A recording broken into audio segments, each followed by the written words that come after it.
Roshni, please check, ma. Yes, ma'am. Did a new link start? No, ma'am. Yeah, it started, ma. Okay, it started. Yes, ma'am.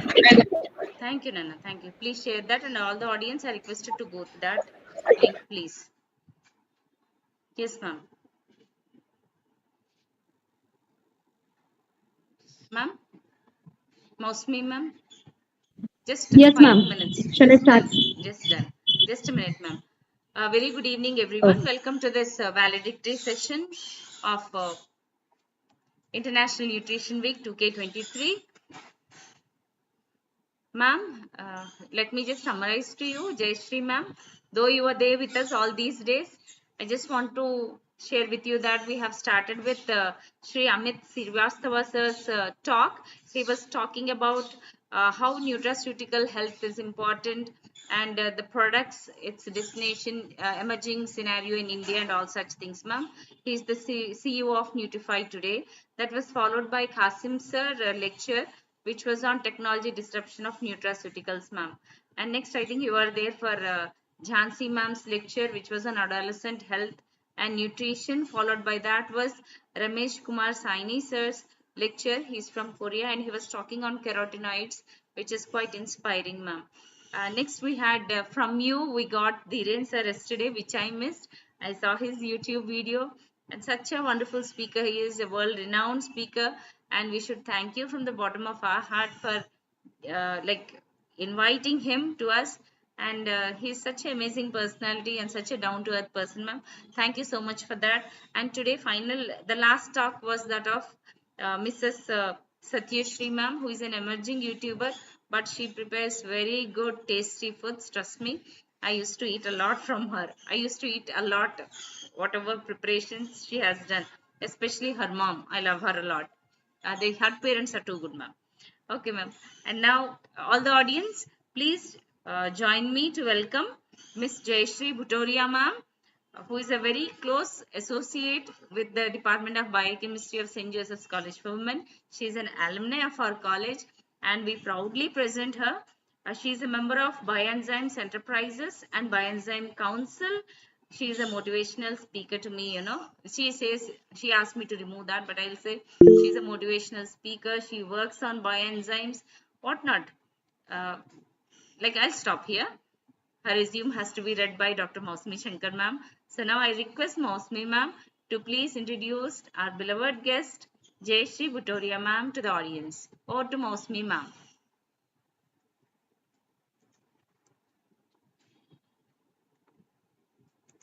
Mausmi ma'am.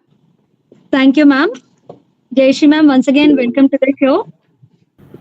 Thank you so much, ma'am. Jayashree Bhutoria ma'am, who has her MSc in Biosciences. She is an environment sustainable influencer. She is multilingual translator, transcriptionist, theater and music enthusiast. She is a Japanese language trainer associated with a prominent Japanese language institute from Mumbai, teaching N5 and N4 levels.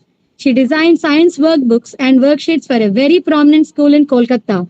She have done content editing projects for United Nations Environment Program, Division of Technology, Industry and Economics, International Environmental Technology Center, Osaka, Japan. She is the knowledge research executive for knowledge and personality development sessions needed for the business management. She especially worked on industrial waste water treatment of CEPT, that is the common effluent treatment plant with Sachin, Gujarat. She is a scientific officer in research and evaluation department handling various waste and wastewater treatment projects. Specially worked on treatment by UASB, that is the upflow anaerobic sludge drying bed technology. She is also a medical language instructor for candidates learning medical transcription. With this nutshell view, we heartfully invite you, ma'am, for today's session. Over to Jayashree, ma'am. Thank you so much, ma'am, for considering for this, wonderful event. And this is such a inspiring event that every year you all have been conducting nutritional week. So I'm really grateful that you considered me and I'm part of the league now. Thank you so much for everything. So can I continue with my Yes, presentation, ma'am. ma'am? Yes, ma'am. Over to you, ma'am. Yeah, thank you so much. Just give me a minute. Yes, ma'am. And she'll be talking on vegan diet. So please listen to her.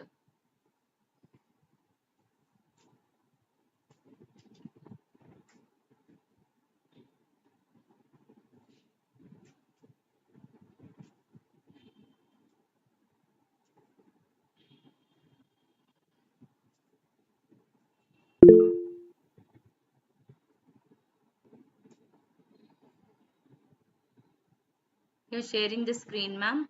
It's visible.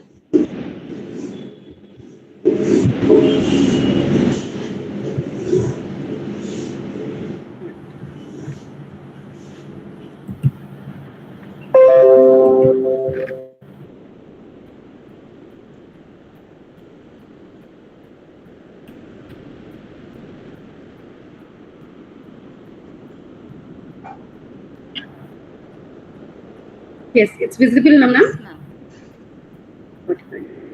Yes, ma'am. It's Yeah, so I'll be talking. I mean, Moshmi ma'am and Anupama ma'am have introduced me. I'm an environmentalist, but in this nutrition week, as a graduate, I myself am from food commodities and quality control. But for the past maybe more than a decade or something, I've been working only on the environmental issues. But here, this really, what should I say, attracted my attention when they said it's a nutrition week. And choosing this topic, there's a reason why I have chosen veganism. Vegetarianism, you can say veganism, of course, they both are different. But for now, largely, if we say, because most of the Indian population, I believe, are vegetarians. So of course, there's a difference. We'll talk about it. So there's a reason why I have chosen this topic. And it's very, very closely, it goes hand in hand with environmental issues also. So let's start with vegan savvy. That's my title of the topic, and it says love your veggies veggie much. So just few seconds back we have heard Satyashri ma'am, and I'm sure with all her tempting recipes, I myself am hungry. So you all must be hungry for sure, and that just tickled our hunger pangs. So now I don't know, like this is going to be on the lines of what she has said, and let's see what we have in store. So when I say love your veggies veggie much, and that's not a spelling mistake here, and I requested Anupama ma'am also not to change it into very much. I remember Yes, because I ma'am. really wanted, yeah, I really wanted it to sound the very way which I'm trying to tell you here. It's love your veggies veggie here. Before I start, I have just quick three, four questions which I really want to pose to all of you. So, in general, like humankind, when we talk about the humankind, I would really want to know, though I don't know how many of you will be able to be actively part yourself. Like when I say, what would you do when you are famished, when you are extremely hungry? Imagine there is a situation when you're sitting in some park or some garden which is laden with some fruit trees, maybe a couple of mango trees, guava trees, some jamun trees, maybe you can see a little bit of veggies growing here and there. You have little bit of livestock farms, maybe hens are being reared, and you see tender goats and lambs here and there, maybe tender cattle. So this is the situation. It's a hypothetical situation. Now imagine that you are famished, you are extremely hungry, you're starving. Now tell me, what would you do? Where would you exactly rush? Where would you exactly rush when you see that this is a situation? You have stable few crops, and you have livestock. So, as human being, our natural instinct is I would run towards the fruit trees, isn't it? That would be my first preference.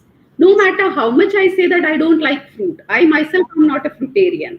I'm not a big time fruitarian. I know they are very healthy for me, but somehow I'm more of a veggie person. But in that situation, for me also, the first choice would be to go and rush towards the fruit plantation, whatever my hands can get hold of. Maybe a few mangoes, maybe a few guavas. And then the next step would be, now maybe I would be vouching for some cucumbers. Maybe I'll just freshly cut few tomatoes for myself. But even in my wildest dreams, any one of us would want to go to that chick or the hen to kill it and eat it raw. Will we be able to do that? No matter how hungry we are? I don't think so. Don't I mean am I true? I don't think we'll be able to we even have that as an option. Do we keep that as an option? I don't think. Isn't it? Let's see the next one. Like for example, you're walking with your pet, maybe dog or something, and you come across a meat shop. Imagine I assume that you are a meat lover and you come across a meat shop. Now tell me, like the dog is watching very closely. It's closely watching the owner. What he is doing is he's just maybe using all the important products. I am not very sure what all goes into the meat shop. So important products are there for sale, and all the leftovers is just throwing them. All the waste and leftovers is just throwing them. Now tell me, the dog would be salivating. It is inclined towards that raw meat. It's just waiting that the minute the owner just throws it, I'm going to go run grab it. But will we do the same? Do we have that natural instinct to look towards the tender raw meat and just want to go and eat it? Will we do that? No, right? Next, let's see. Have you ever been taken, like imagine if you during your childhood days, do you ever remember any such incidents where you have been taken to a slaughterhouse?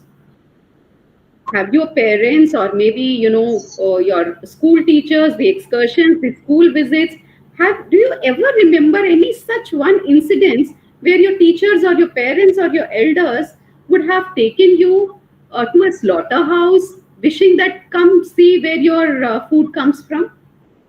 Have you ever experienced any such incidents? Say, reply to yourself. That's okay. You can. This is a self-talk.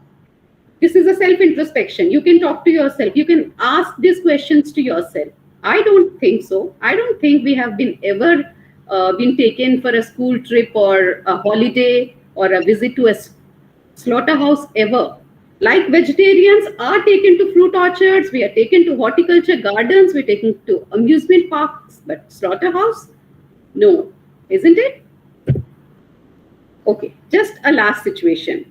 For example, you and your friends are out somewhere. Again, you're starving. We have this tendency, we humans, we just want to eat and eat and eat and gobble up the entire universe. So you're starving again. And here comes maybe a small hen or a chick or some kid, some lamb or some pigling. But again, some fruits in the basket. And one of your friends, one of your best friends, he instantly runs to that animal, he tears it apart, he kills it then and there, and he eats it. Will you consider it to be a normal human behavior? You are a meat eater yourself. You are a non-vegetarian yourself. But still, would you consider it as a normal behavior? No, right? Behavior. It is very inhuman. We call them cannibals. It's not a normal behavior, and I don't think anyone ever does that. So what I'm trying to say behind all these questions is that human beings are not devised to eat meat, no matter how many arguments we have, no matter how many discussions we have, and we have ample amount of evidences, ample amount of situations which proves that this is not our natural instinct. We are not devised to eat meat. This just comes out of some kind of tickling in the taste buds. It's nothing more than that. So we will just see what exactly is the definition when we say veganism. What exactly is veganism? So it is a philosophy and a way of living, irrespective of what religion, what caste, what creed you belong to, irrespective of every racism issues, every sexism issues. We're talking about just a pure general definition of what veganism is. It's a philosophy and way of living which seeks to exclude as far as possible and as far as practicable all forms of exploitation of and cruelty to animals. Please bear in mind here I'm specifically talking about all kinds of exploitation and cruelty which we have been inferring on our animal siblings. Okay, there could be different. Call myself a green vegan because for me, even in spite of the fact that I'm a vegan, I'll have to make sure that whatever I'm eating, what kind of environmental impact it has. So there are various vegans, but largely every vegan has a very primary motive is this one, that we have to see that the food which is on my plate, is it free of any kind of exploitation or cruelty or not. Yeah. So when we talk about exploitation, what exactly are exploitation? I don't know how many of you friends are aware that whatever you're eating, and here I'm just not specifically talking about meat, I'm going to focus on the dairy industry also, milk also. Okay, like what exactly when I say cruelty and exploitation? It's forced impregnations. There are like some billions and billions of animals which are like we are breeding them into existence just to satisfy our taste buds. Do you think they are just born naturally? No. We deploy and we employ inhuman behaviors. They are just not unethical, but it's so traumatizing and agonizing to that breed. So that's forced impregnations which I'm talking about. If I have to solely talk about cattle industry also, or the milk dairy industry, for example, do you know that the cattle, may it be cow, okay, let's talk about cow. Do you know that every single year it is impregnated?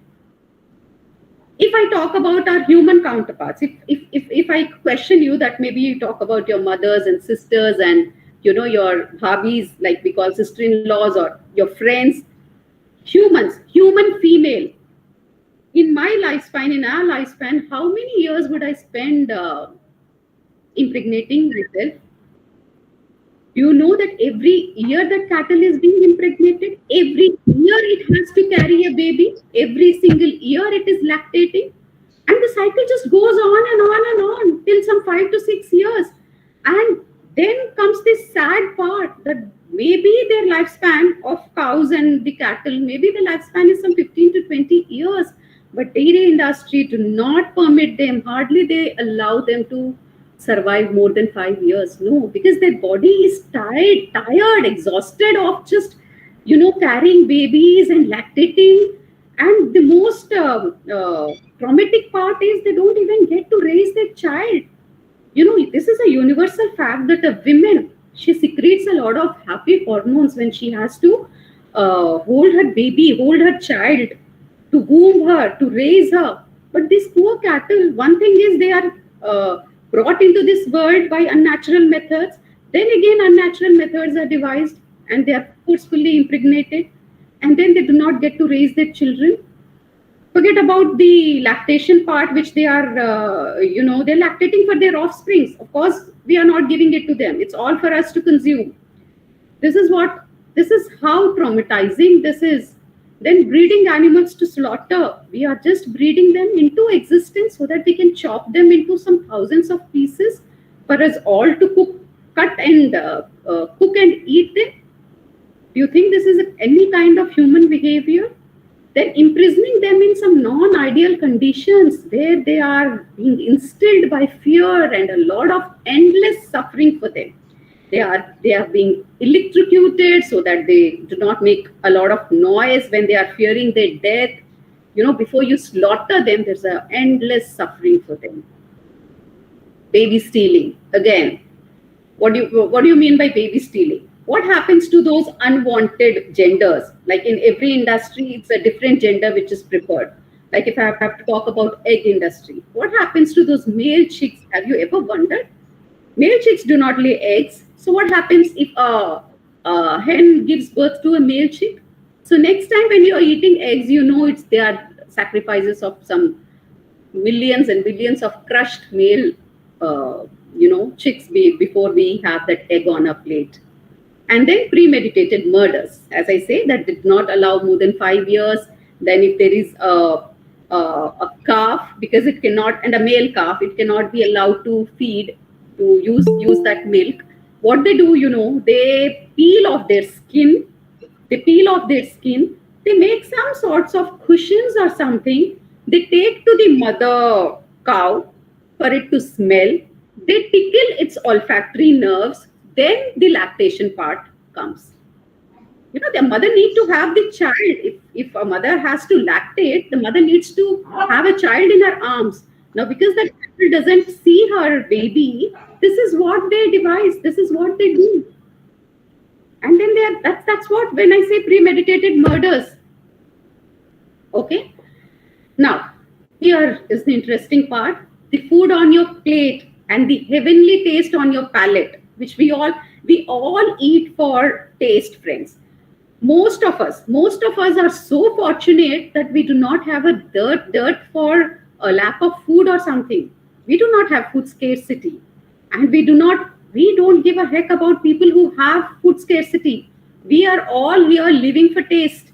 So what is on my plate and the heavenly taste on my palate is a result of some 136 million chickens which are killed every day worldwide. They are killed every day worldwide. Please bear it in mind time and again that they have been bred into existence by unnatural methods again. Please don't fool yourself thinking that they are naturally present in the planet, on this planet. No, they are not naturally present on this planet for us to chop them and consume them. They are not. I'm sorry. Some 70 billion land animals are killed. Some trillions of fish before we can savor, we can satiate our taste buds with this kind of food. Next, again, dairy industry cruelty, which I have been talking about, artificial insemination. You can see the below pictures. As I say, every year that mother cattle is impregnated, forceful impregnations, and there are two possible ways how they are forcefully impregnated. One, you have a veterinarian with a long steel catheter, which could be shoved into the mother's rear end, into her behind, to the uterus, and artificially inseminating it. Plus, the extraction of semen of the male bull, the male cow, is an entirely a different cruelty episode. Here I'm talking about the female. So there is one reason. Second reason is you are forcefully bringing in that bull, bringing in that male cow to forcefully mount on the mount on the female, so that it can impregnate her.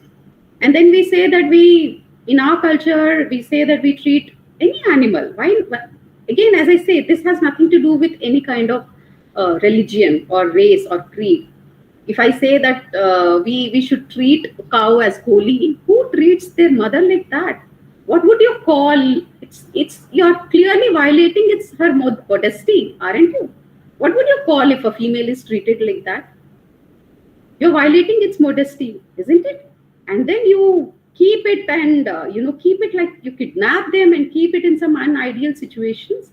Then there is this picture where the skin is being peeled off once the job is done. Now we no more require them. They're called as downers. Either they are just left to die, they are not given any food or proper shelter. They're called as downers.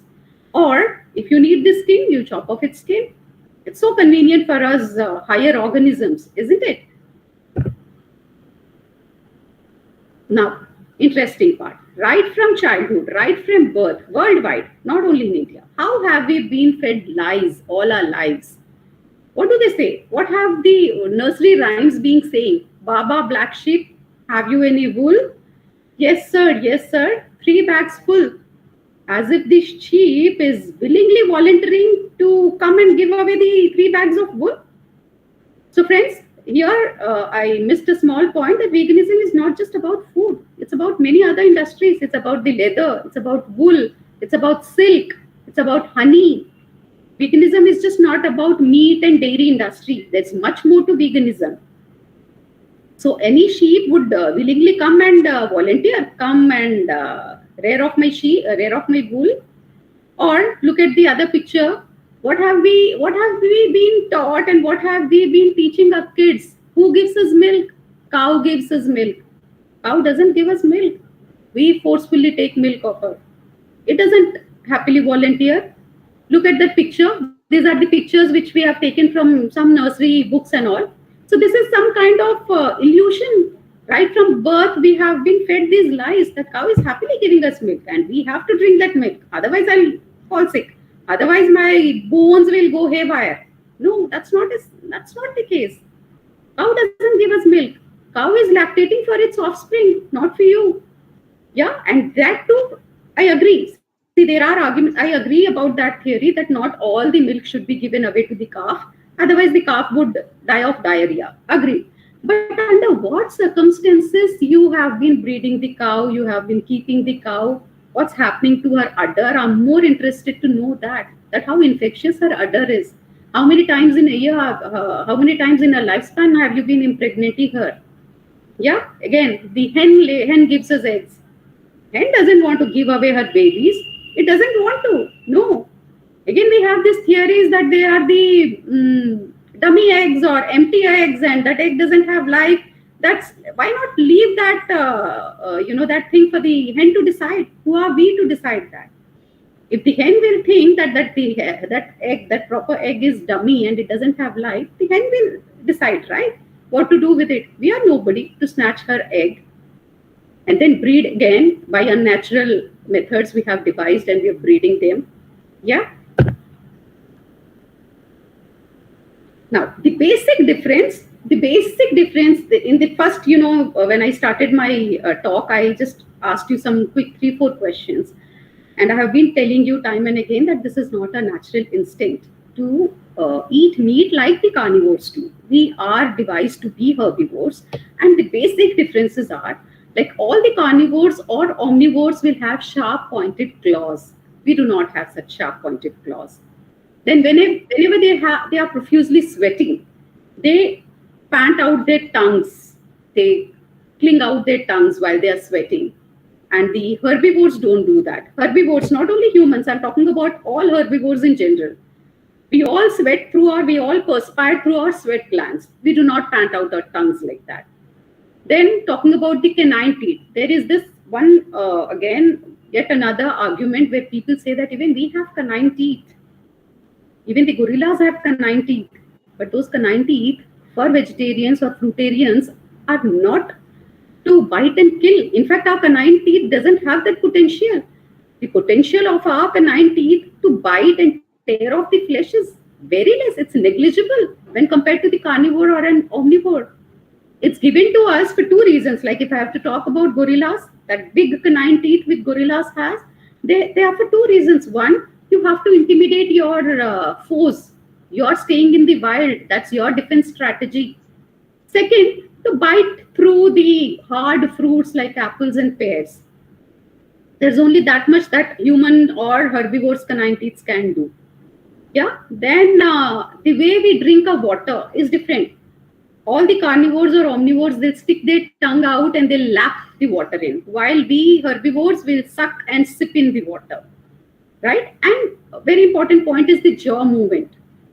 Herbivores can move their jaws in all directions because we need to use them a lot for chewing and grinding. Otherwise, our intestines are not going to work. Unlike carnivores and omnivores, they just have up and down jaw movement to tear and rip apart that flesh and just gulp it down. They do not have those grinders. They do not have grinding teeth to chew their food. They cannot grind it. Then the size of the digestive tract. We all know that the size of the digestive tract in humans, the same stands true for herbivores. It's 8 times more than that of our torso. If I talk about my torso, the upper part of my body, it's 8 times to my torso in herbivores. Whereas in carnivores and omnivores, it's just 3 times to their torso, the size of the digestive tract. And that natural instinct, if you talk about any offspring, any kid, any child of a carnivore or omnivore, they have this natural tendency and natural instinct to go hunt, kill, and eat. Anywhere in this world, have you seen any human infant or any herbivore infant doing that job? Any herbivore. Why only humans? Talk about elephants. Have you seen elephant babies? They stay in jungles. They stay in the wild. Have you ever seen the gorillas? Have you ever seen Any herbivore animal, their babies who has this natural instinct that just because we stay in the jungle, let's go tear apart that flesh and just gobble up whatever I can get hold of.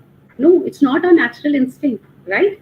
And carnivores and omnivores, as I have explained before also, they all can eat raw meat, whereas we humans, we cannot process, we cannot uh, process this raw meat at all. We have to cook the meat and eat. Yeah, so these are very, very fine examples which tells us, which reminds us that we are not devised to eat all that things which are coming to a plate. Okay, now coming to the myths and the facts, there are many myths which are circulating, which many arguments which we have when it comes to veganism. One myth, and suddenly when it's about veganism and vegetarianism, I don't know, suddenly everyone becomes a nutritionist. Everyone has a lot of concern about their protein intake, their calcium intake, their nutrient balance, if it is a balanced diet or not. All of a sudden, everyone is a health expert. So here, let me bust a few myths. Like vegan diet, they say lacks in proteins and essential amino acids. I assume you all are biochemistry students. So we all know that we have 9 essential and 2 conditionally essential amino acids. We have histidine, isoleucine, leucine, lysine, methionine, all those tryptophan, valine, cysteine, tyrosine. Now, all these essential acids are present in the plant-based diet also, plant-based food also. There is one very fine demarcation, like animal protein, which we talk about. Very good argument for the meat eaters, and very, very true. That argument is true that animal protein is a complete protein. What do I mean when I say it's a complete protein? Protein means you have all the essential and non-essential amino acids and the conditionally essential amino acids, everything balanced. So when you eat that chunk of meat or everything, everything goes inside in a balanced nutritional way, how your body requires it. Now, coming to these plant phytonutrients, the plant-based diet, plant-based amino acids, they are incomplete proteins. What do I mean by incomplete proteins? Like, for instance, if we talk about our staple diet, we all have formulated staple diet. In India, I believe every state, every person has rice with dal, any forms of dal. We have a variety of dals, sambar or kadhi. This is how we mix rice and dal and sambar and kadhi. Why do we do that? Have you ever given it a thought? Why do we do that? This was the first lesson, friends, which I learned when I was a food commodity student. The very first lesson I still remember today is this one, that our rice, our white rice, it lacks the amino acid which is lysine. It doesn't have lysine. So if you only eat rice and if you do not club it with the sambar or the dal, which your mom always serves and your mom always forces you to eat, you will have lysine deficiency sooner or later. And the dal or the sambar, it is lacking in tryptophan. So when I say plant proteins are incomplete proteins, only this much the universe is asking of us, the plants are asking of us, okay, we are incomplete. You can mix them, club them up, and inculcate in your diet. Is it a lot to do? Or maybe we can say, oh, I'm so busy, I cannot mix rice and sambar. Who is going to do all that crap? Let me just get hold of a chunk of meat and gobble it down. Can we justify it? It's too much of a task. Who is going to mix rice and dal to, have a complete, total, complete protein for my body? So that's the only difference. That plant proteins are incomplete proteins, but they have everything. They are not lacking in anything. They have everything. And through generations, right from our parents and great grandparents, we have received this education pretty much as we want, that we know what goes with what. It's not any rocket science. It's not rocket science. We all know what I should be eating with what, isn't it? Again, another myth that vegan diet lacks in calcium. Like yesterday, if all of you were present in Dr. Dhiren's session, even Dr. Dhiren was saying the same thing, that 100 ml of milk approximately contains some 100 milligrams of calcium. We have been fed about this midwife tales, also a lot of midwife tales wherein they said you have to drink milk. So a milk would probably provide me with some 100 milligrams of calcium. But if I take my other things, like again, we have talked about your staple diet. Like if I'm consuming my idlis, 3 to 4 idlis, sesame seeds and everything, or my sambar rice with my lady's finger stir fry or anything as a side dish, or if I'm going for a ragi dosa, do you think my calcium requirement is not sufficient? It is more than sufficient. If I take my greens, I have curry leaves, I have coriander leaves, I have jeera, right? I have this, like, I've just given to briefly give you an difference that Moringa leaves, the drumstick leaves, or the drumsticks themselves. Drumstick leaves, if you are consuming the 100 grams, which is not required, even if you consume 10 grams, you are going to get a calcium amount in your body larger than a glass of milk. Because 100 grams of moringa leaves will give you some 1200 milligrams of calcium, approximately. Plus, it has other benefits also. It has magnesium, it has iron, it has zinc, it has beta carotene.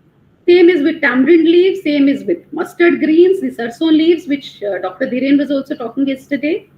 All of the green leafy vegetables, they are very rich in calcium. You have your bok choy. We don't have to. Where do you think the elephants and orangutans, those high organisms, where do you think they get their calcium for such huge bones? Where do they get? They are not meat eaters. What do? They're eating grass. But there's a good news. We don't have to eat grass. There is already a variety of food apart from milk, from where we can fulfill our dietary requirement of calcium every day. So milk myth again, congratulations, one more line. Okay, I'll tell you a brief story. So there was this carrot juice seller who used to sell carrot juice, and slowly his business was picking up. Then he thought, let me just, come up with some tagline or punchline for my store so that people will get attracted. So we all know carrot juice has beta carotene. So he used a tagline, he used a punchline saying beta carotene is good for your eyes. And people really got attentive. They really wanted to drink more of carrot juice now because they know that it's beneficial for their eyes. After a few months, the greed of human greed we're talking about, then he came up with this wicked idea that now I want my business to grow more. I want to expand my business. What did he say? What did he change the tagline into? If you do not drink carrot juice, you will go blind. Do you understand the difference? Carrot juice is beneficial for your eyes. If you do not drink carrot juice, you will go blind. Yeah? So same is the milk myth which we have been fed. Milk is good for your health. It has calcium. If you do not drink milk, you will go old faster. You will have all sorts of problems in your bones, or you cannot survive. You will not grow. All the mothers, I believe in India, at least we have been force feeding our kids. We do not even do that. Sorry, ma'am? You will not grow tall. That is one more myth, no, ma'am? So, yeah, you do not grow stronger. You do not pee your glass full doodh and those exactly, ma'am. Advertising campaigns and whatnot. Yeah, pee your glass full doodh. Okay. So now what milk industry brings in? Let's see. So this milk is, we all know, we all have heard that it's high in calcium, it's high in protein, it's high in animal protein. Now what that animal protein brings along with it is, it's a very dirty burning fuel. So once we have consumed that milk, what happens is some 52% of it burns as a fuel, and leaving aside some 48% of it as a residue, acid waste residue, which is mostly sulfur. Are you understanding what I'm trying to say? You have drunk a glass full of milk. From that glass full of milk, whatever the animal protein is, it burns into a dirty fuel, leaving some 48% to 50% of acid waste residue, mostly sulfur. Now, the calcium which we believed and which milk has, which is true, milk has calcium. But now what happens, because it along with calcium has a lot of animal protein, to negate that acid waste, to negate those reflexes, many people, including me, even lactose intolerance is a big thing. Many people will admit to this fact that milk is alkaline thing, but many people have acidity and indigestion and respiratory and digestive tract issues. Milk is a very, very, very high inflammatory food. So now what happens? Body, because there is a large amount of acid waste residue in form of sulfur, now your body wants to negate it, to neutralize the effect. So what will it do? It's going to approach to the highest alkaline source. What is the highest alkaline source in our body, which came along with the protein, which is calcium? Now the body will use up the entire calcium to negate the effect of the acid, which is already produced in your intestine. So practically talking, after you have drunk a glass full of milk, what is the amount of calcium left in your body? Nil, nothing, because it's all going in the neutralizing effect. Cows can access it. And if you see in nature also, all the mammals, they only drink milk of their mothers. We are the only mammals who possibly drink goat's milk and camel's milk also. What is this? I don't understand. So the entire calcium thing is going away in the process of neutralizing those acids. So we're practically left with no milk, no calcium only. Plus we already getting calcium from so many other sources. Then this is a very, very falsely fed this thing, propaganda, that if you don't drink milk and lot many things are going to happen to you. So this is what I'm trying to I had some data also.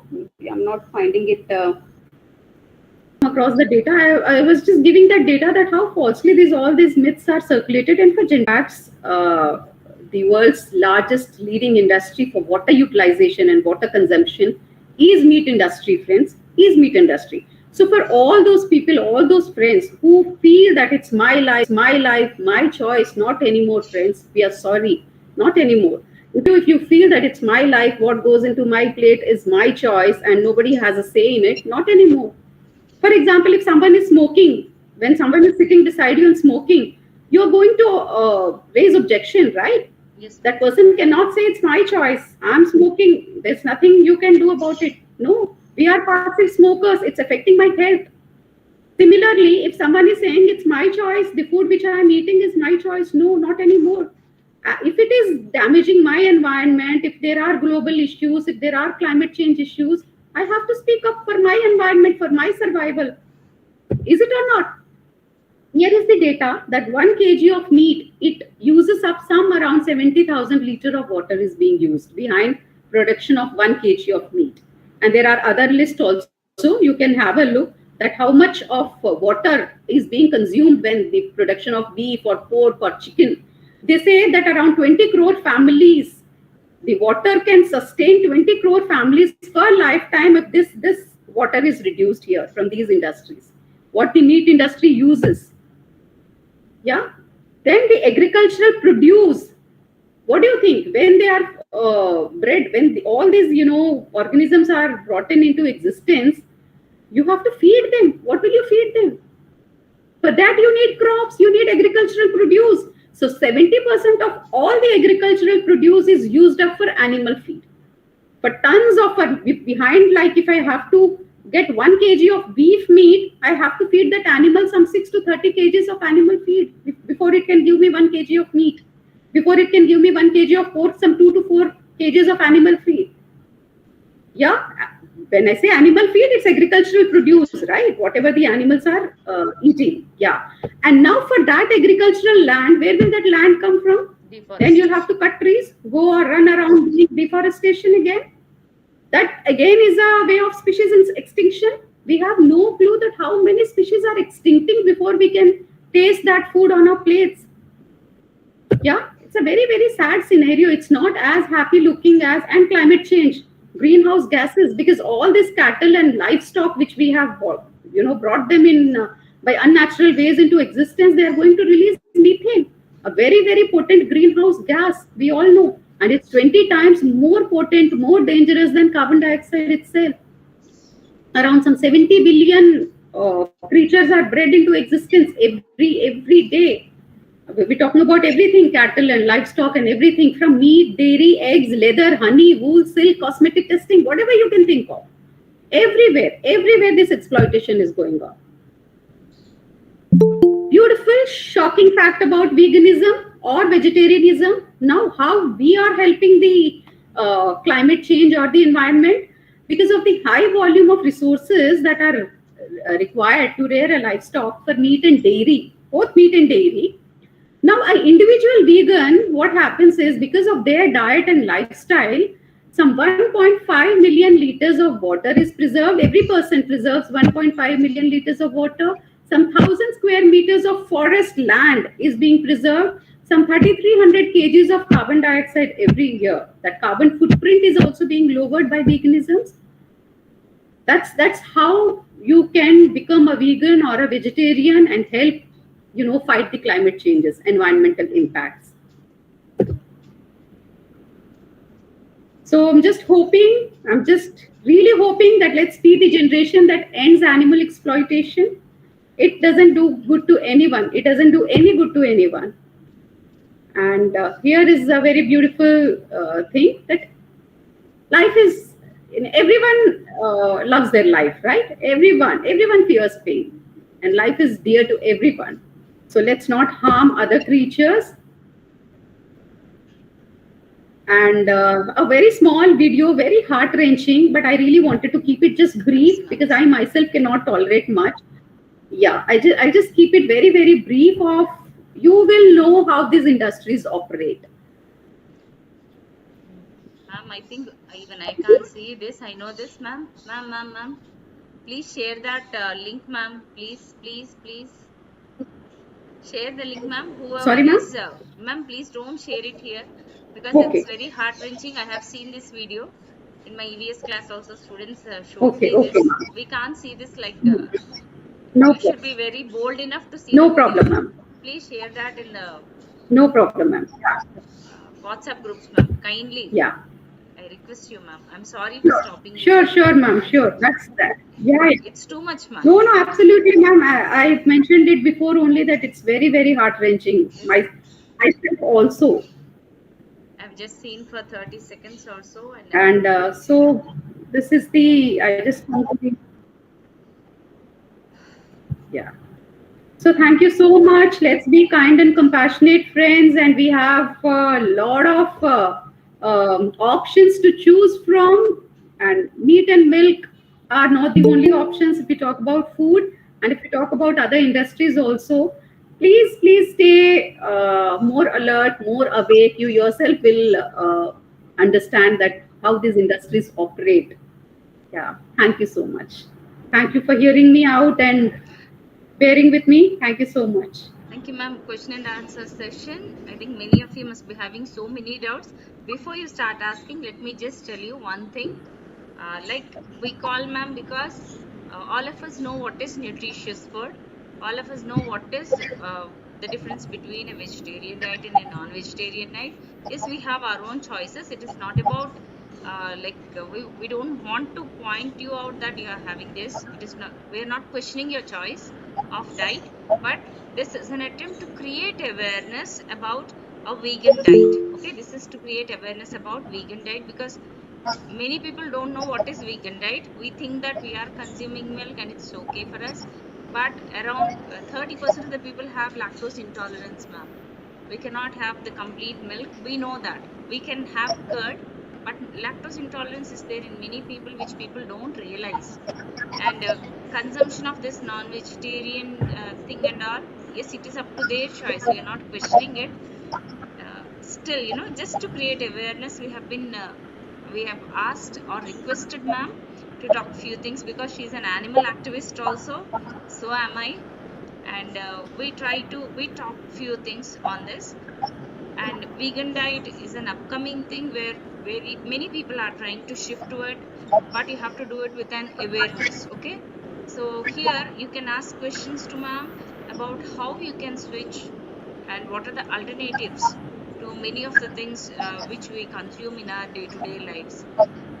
Okay, please go ahead with your question answer. With that brief introduction, I ask it's open up for questions, please.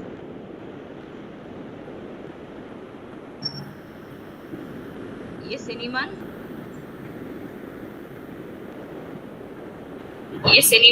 Hello. Yes, Now I'm Mukesh, you audible, are. ma'am? Yes, sir. Hello. Yes. Yes, Yes, you ma'am. are audible. So you, ma'am, like in presentation, say milk is no milk.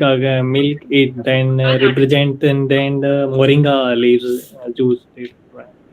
So how can think, ma'am, thinking and might say changes like this youth in.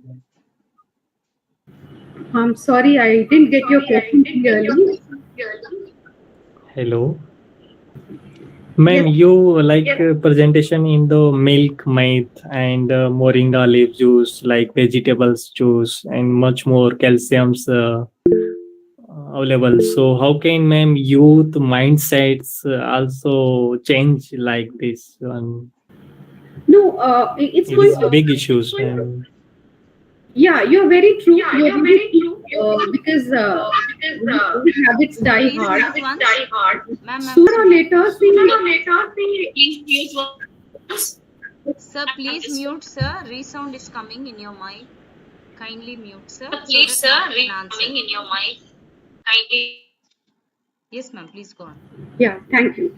Thank you, Mukesh. So, you're very true there, Mr. Mukesh, that old habits die hard. It's difficult, but we have to accept this bitter truth that generations are fast changing. Evolution is both good and bad.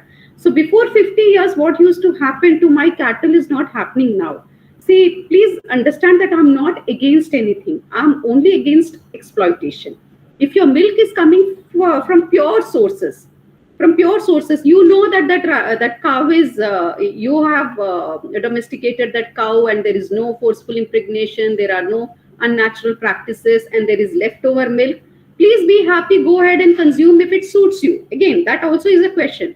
Like I said, maximum population is again lactose intolerant also. We might not know, we do not know, because we take this very carelessly. Yes, ma'am. Like if I have to talk about my own daughter, my daughter also, no doctor told me that this child is falling sick. Like for the first 2 years of her life, on her birthday, on her first birthday also, we had to hospitalize her.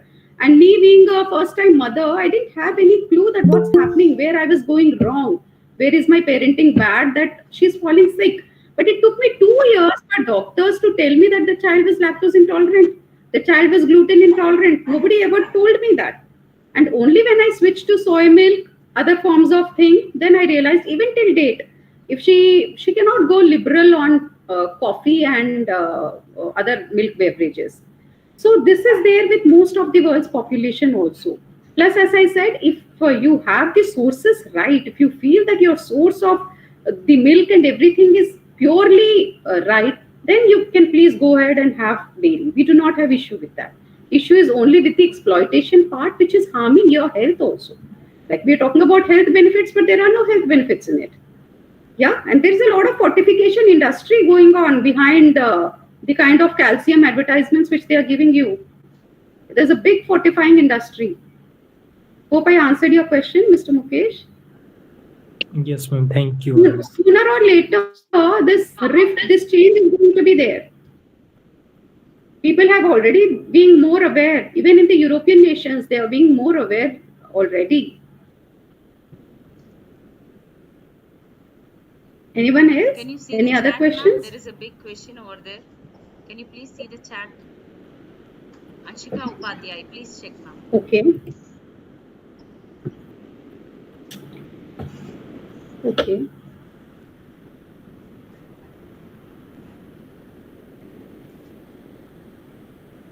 Yeah. So, Anshika ji, this is what I have been telling you, that there is no nature knows how to keep its balances right. We have already disbalanced nature.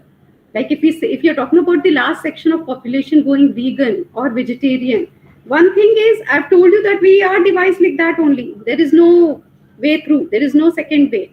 Second is, I've been telling you that already there's a lot of deforestation and or a lot of food deficiency, the agricultural produce deficiency, because we are breeding, as I've given you the number, some 70 billion creatures. We are breeding them into existence. They are not naturally born. So we have already disbalancing and disrupting the entire nature. Is it not? We have already brought them into existence. Now we have to feed them. Then they have to give us meat or dairy or anything. Then we have to kill them. And then the water consumption and then the agricultural produce consumption behind them. So that balance is disrupted by humans. Otherwise, we have that natural instinct only to be vegan. We don't have to put in a lot of effort behind vegan. See, one clear difference is no meat eater in this world can survive only by eating. They have to also rely on the agricultural produce. Is it not? But whereas carnivores and omnivores, they do not eat any form of plant produces. They only survive on meat. This itself is a very big difference to remind us that, what we are engineered, how we are devised. I hope this answers your question, Anisha ji. Vitamin B12, again, I have been talking about fortification.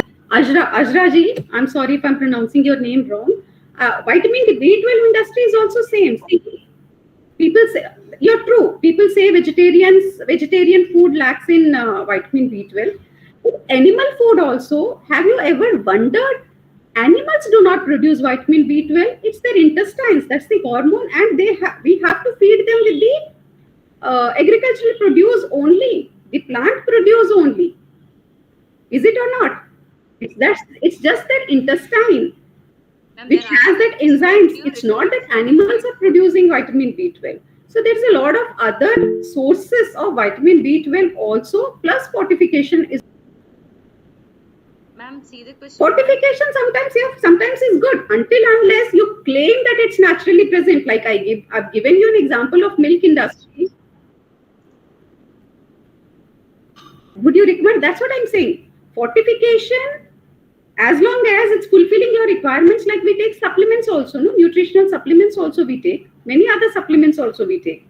In spite of the fact remains that even if a milk drinker, still my body might not be able to produce everything. Still, after one age, there is one interesting fact that the countries with the highest consumption of dairy, when they become adult, that's the highest incidences of osteoporosis again. You can check it. You can Google it up. Then why is the osteoporosis thing? So still they'll have to come up with the nutritional supplements. Yeah. So fortification is good. Nutritional supplements, if your body has to survive, again, this has a lot to do with evolution also. Earlier, these problems were not there. Now these problems are there because we have come out of our natural staple diets and for example, pickles. What our nannies and dadis, they used to give us homemade pickles, no? It had a beautiful source of vitamin B12 in it. Now what we have started doing, we will not eat pickles, we will not do that, and we are going towards the processed and packaged industries. And that's why all these problems are. So please eat generously. Whatever your nanima and dadimas make, the pickles and everything, eat generously, every kind of food. We have Satya Shri ji, ma'am. She will beautifully explain what goes into, which food has what. But as long as you stick to your own, please do not blindly follow any other culture. No culture is bad, but what is bad is your air, your land, your water will not support that culture. Might be when you go to their land, then you can follow their culture. That's how, they say, when in Rome, do as Romans do. But sitting here in India, and if I say that I'm following that culture, that's not going to help me. Yeah?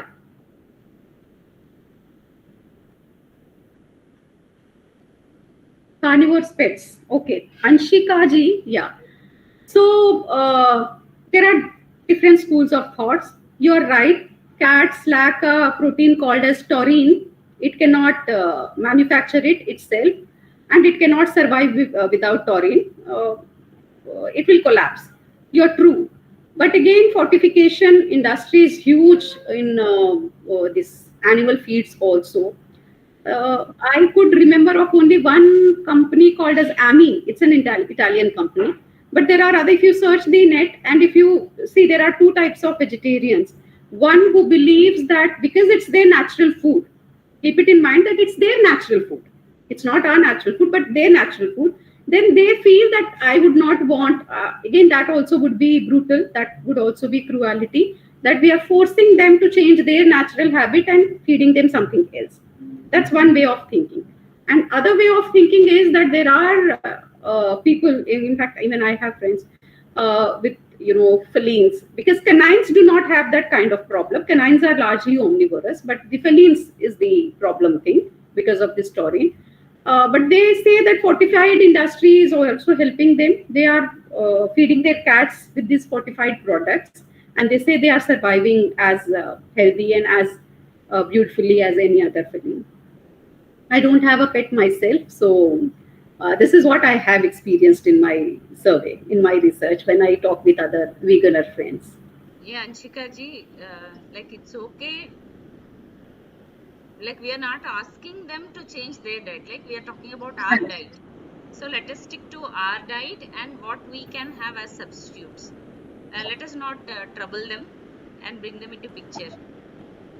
We are saying that don't make them breed, forced breeding, and all these things are happening now in these industries. Even in the case of pet, you know that pets are being forced breed.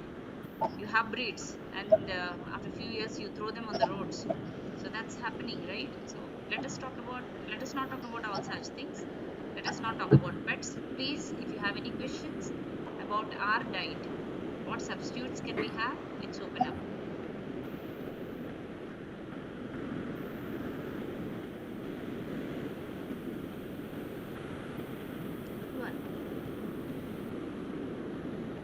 Ma'am Sumaya, Fatima. Yeah. So, Sumaya ji, what if I say that now your body is changing for the good?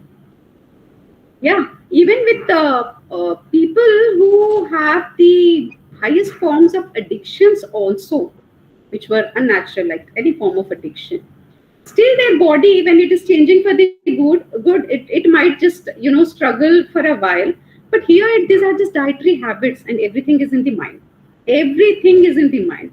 Do you know, doctors, to this extent also, doctors say that if a lactating women, if she is anxious, if she feels that oh my god, I'm not able to lactate sufficient for my child, doctors still say that it's not your glands which is producing the milk, it's your brain. So about diet and about dietary facts, it's all in the mind. It's all in the brain. If you think, if you're determined, if you decide that this is how my body is going to react, your body is going to react exactly in the same fashion. That's why they say you are what you eat, and you are also how you eat. Not only what you eat, but also how you eat. Yeah, so there's where kindness and compassion and prayers, again, all our sects, all religions has the importance of prayers before we have our food. That's such a holy thing. That's because how we eat also affects our entire immunity.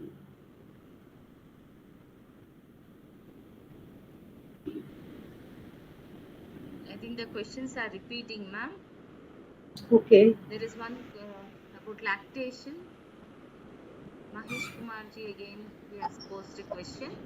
Ma'am, after 6 months lactation period, child food or home prepared khichdi cereals food product each child, what would you say, ma'am, about malnutrition and hidden hunger? Maybe he's asking about homemade khichdi cereal, that khichdi with Or cereals. maybe if you're talking about alternative to milk, because if it's 6 months are of you talking about lactation lactose period. intolerant or just lactation? Yeah. Hmm.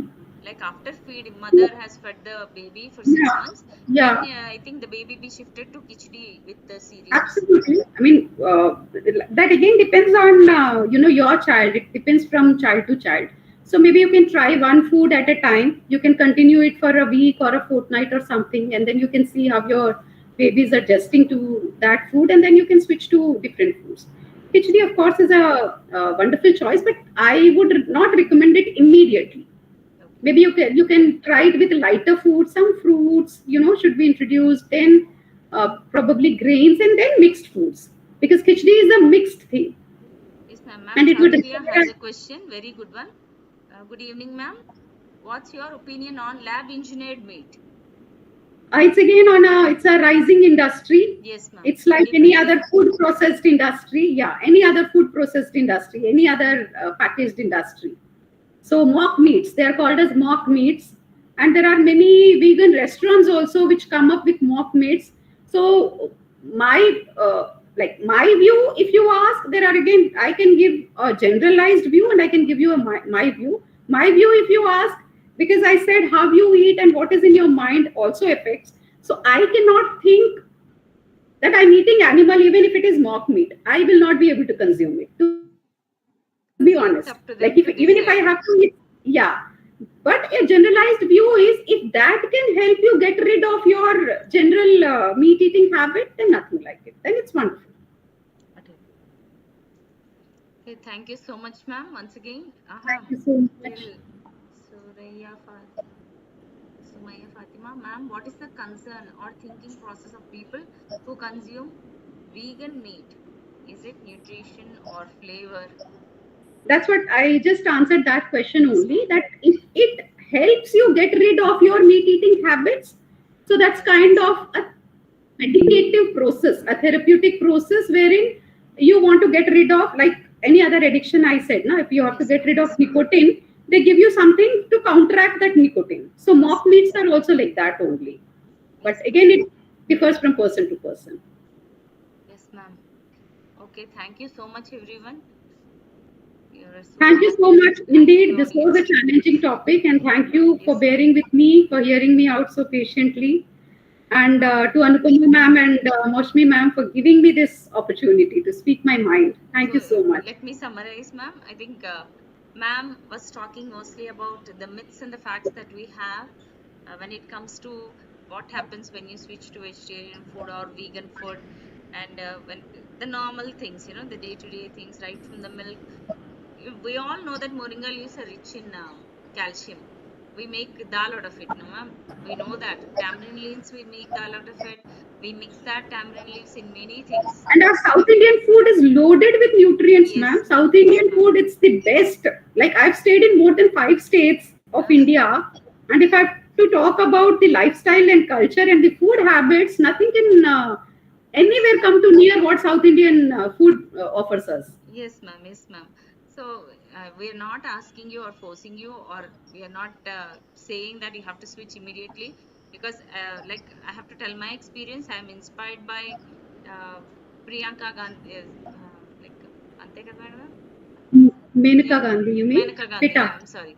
I was inspired by Maneka Gandhi when I was 17. Now I'm 49, so you can understand. At my 17 years of age, when I was in intermediate, I was watching her videos in Doordarshan, and she was showing all that harassment which is being done to animals and all.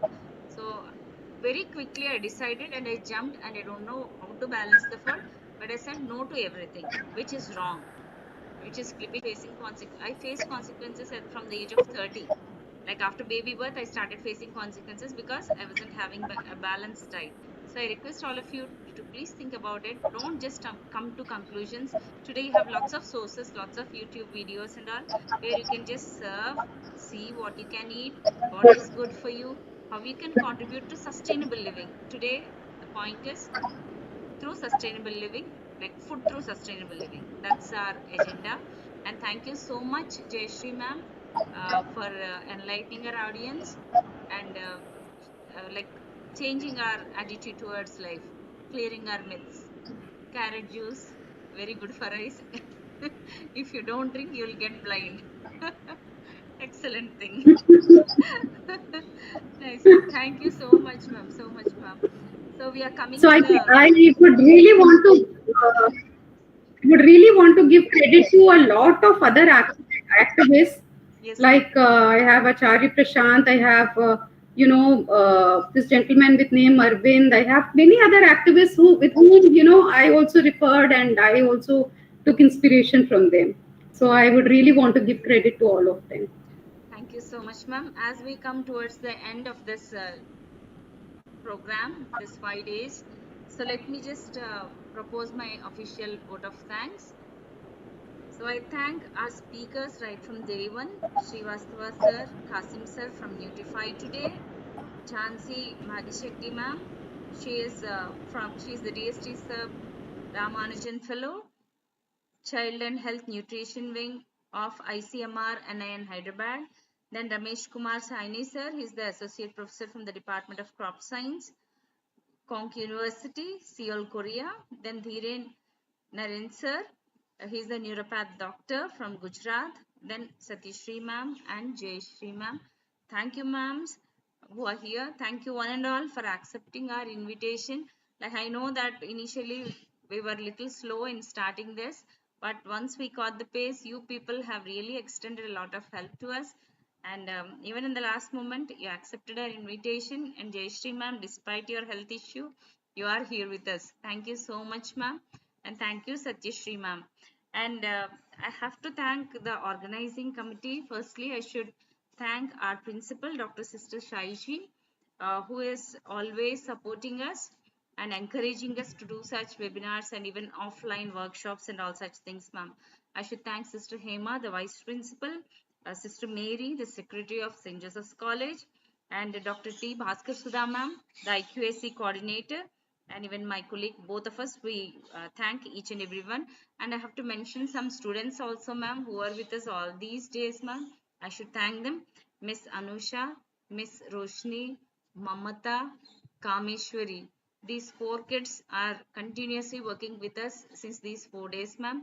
And even Akshaya, she was sharing the feedback links. And all the students, they were so cooperative. And whenever there was a shift which is required from Google Meet to admit the outsiders to shift towards YouTube, our students are really working a lot behind, ma'am. There's a second year CRs, Miss Christine, Yashashri, and the third year CRs, Roshni and Miss Mamata. Thank you all. Thank you once again. And I thank all the audience from myself and Dr. Mausmi Shankar ma'am. We both thank you all for sparing your valuable time for the third time. I think this is the third time we are doing it, and hope to see you all next year. Once again from September 1st to September 5th, 2024. See you. And ma'am, anything you want to say, ma'am? Mausmi ma'am, concluding words. Thank you, ma'am. Thank you all. It's all because of your support. It has. And today's food festival is a huge success, ma'am. Today we had food festival, ma'am. Again, the veggie food festival. I told you I'm obsessed little with this word and all. So we had a food festival in a college. Since I was outside, everything was coordinated today by Mausmi ma'am in the college. She was running top to bottom to everywhere. And finally it is done. And the leftouts were donated to a charity, ma'am. Some little bit was left out. Our students were so generous that they just charity. That is also done. And thank you one and all. And ma'am, thank you so much, ma'am. Let us stand by for national anthem. I request all of you to stand by for national anthem. जनगण मन अधिनायक जय हे भारत भाग्य विधाता पंजाब सिंधु गुजरात मराठा द्राविड उत्कल बंगा विंध्य हिमाचल यमुना गंगा उच्छल जलधि तरंगा तव शुभ नामे जागे तव शुभाशिष मागे गाहे तव जय गाधा जनगण मंगलदायक जय हे भारत भाग्य विधाता जय हे जय हे जय हे जय जय जय जय हे जय हिंद.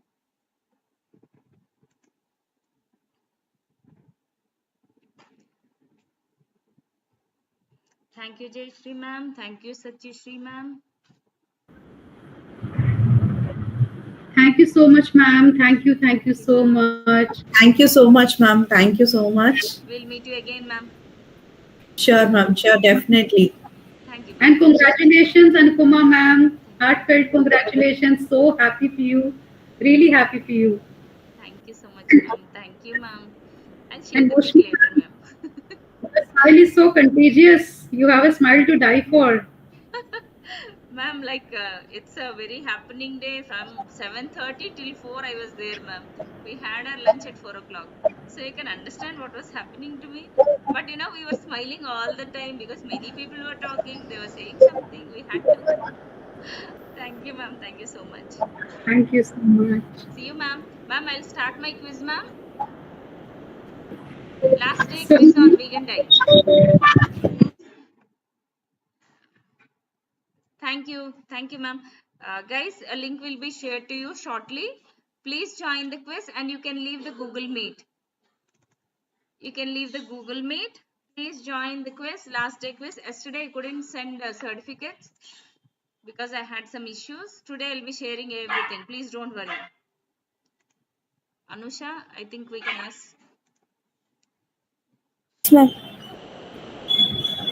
మా చెప్పినా feedback link Thank you, ma'am. ఇచ్చేసి. Yes, thank you, Roshni.